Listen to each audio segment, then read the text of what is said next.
Aloha, I'm Mailani Makainai. I'm still one half of the group HILife, and I'm doing my first debut solo album. It's a contemporary Hawaiian music project that I decided to take on, and I'm extremely excited. I always wanted to do Hawaiian music. I grew up with it, and when I had done HILife had done 7 albums, and then I wanted to do something extreme, and I went ahead and did my DJ, which I'm thankful for because it helped give me the courage to do what I'm doing now, which is a solo project and being on stage. I mean, sometimes I have a band, but really being on stage and relying upon my own self to drive the show and drive the audience, and I don't have a partner next to me to talk story with or help me drive an audience or help me tell a story. And the reason being is just because I wanted to continue, and I can't sit still, and I can't get too comfortable. I was actually doing Hawaiian music before I did my DJ project, but a lot of people gravitated towards this extreme, different personality, different songwriting, and different sound of mine that I just decided, you know, maybe we'll try my DJ. But the Hawaiian music project was always, you know, a project for me that I was dedicated to and wanted to do and knew was going to happen no matter what. This album for me is also about securing my place in the music industry because I want to survive, because I love doing this, and if I can, then I want to work as hard as I can to be able to do that. And you have to be at that level and at that platform while I'm growing older. Not I'm old, but while I'm growing up, in order to survive. Otherwise, I'm just going to be, you know, gigging, which isn't bad because I love playing music too. But I don't mind the pressure. It just makes it, for me, it makes it a little bit more fun and it's a little bit more of a challenge. And there's a lot of responsibility being that this is a contemporary Hawaiian music project.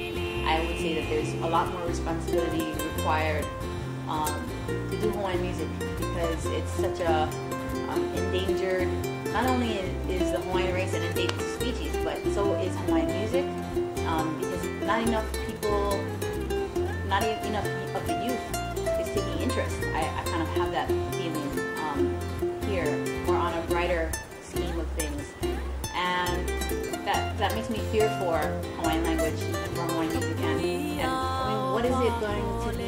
What does it mean to be Hawaiian? And what will it mean in 20 years and in 50 years? And because of that, there's a lot of emphasis on doing what is, or pronouncing your words right, and making the music as best as you can make it convey stories that were told 1,000 years ago, 100 years ago, 50 years ago, and making it come into this generation and having the youth grab to it and gravitate towards it so that it can be something to be carried on and something that people can enjoy and be like, oh, this is cool, but it's Hawaiian music.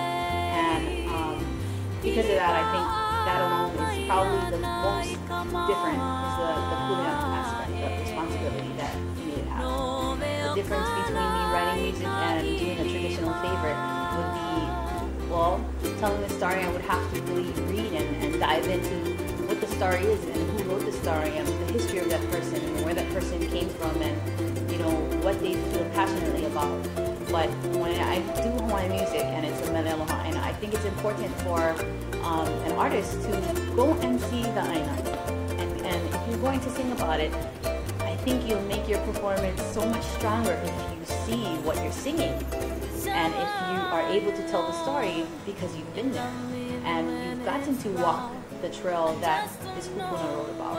I think there's just so much mana, spiritually, emotionally, you know, intellectually, physically, that you can bring to an audience when you've been there and then you sing about it. You know? To me, that's completing what we are as artists. It's funny how we're here once again. We really wanted to be